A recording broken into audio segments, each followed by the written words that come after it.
Brickler. Lamar Odom remains in ICU after last week's incident that led the former NBA player to a near-death experience. Odom was found unresponsive at a legal Nevada brothel where he spent $75,000 on 2 women to take care of his needs. Following a drug overdose, he was rushed to a Las Vegas hospital. According to closed sources, Odom was transported to Los Angeles on Monday to continue his recovery. The former Lakers star woke up late last week and spoke for the first time since the ordeal at the Love Ranch, where employees said Odom used cocaine and herbal Viagra. The owner of the business said that they have a zero tolerance for illicit drugs. Former coach and mentor Jim Herrick told CNN that Odom's recovery will be quite a process. Well, there was no Mayweather vs. Pacquiao this past Saturday, but however, this fight did have its share of hype behind it. Gennady Triple G Golovkin took on David Muir for the WBA WBC interim IBF middleweight title. Both fighters came into the bout known as marksmen, with Golovkin posting 30 KOs and Lemieux having 32 KOs. Experts predicted Lemieux would pose a threat to Triple G. However, that did not happen. Golovkin handled Lemieux, easily winning by referee decision in the 8th round.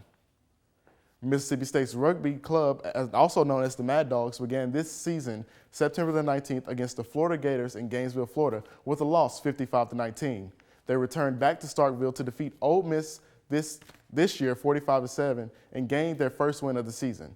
The MSU Rugby Club is last year's reigning 15th West champions, finished 13th in the nation, and was runner-up in the SCRC Olympic Rugby Sevens Championship. The Mad Dogs head to Auburn, Alabama to play the Tigers on October 24th and will finish their regular season at home against Alabama October the 31st. The MSU Bulldogs football team pulled out a win this past Saturday for homecoming.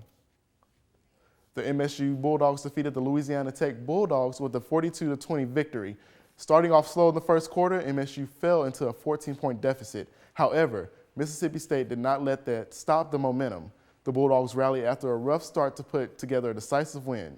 Senior Dak Prescott also continued his record-breaking streak by joining Tim Tebow and Johnny Manziel as the quarterbacks in SEC history to only have 50 combined passing touchdowns and 30 rushing touchdowns. And obviously, he's come a long way as a big-time quarterback. I think one of the things I was pleased to see you saw him today is starting to get back to and finding that balance of when to pull it down and start running. You know what I mean? Of when to pull it down and start running.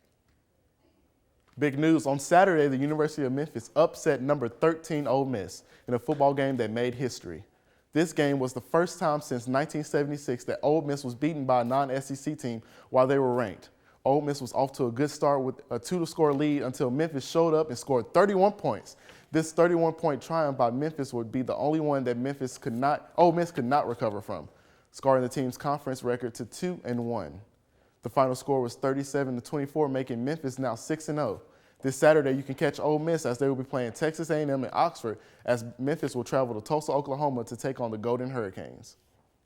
Well, the Mississippi State volleyball team lost to the Texas A&M Aggies on Sunday.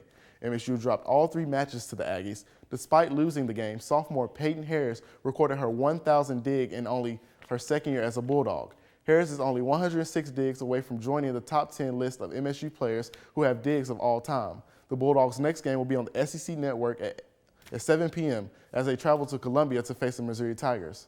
Well, that's all I have for you in sports. Up next, Tatiana Romanique will tell you more about what the MSU Fashion Board has.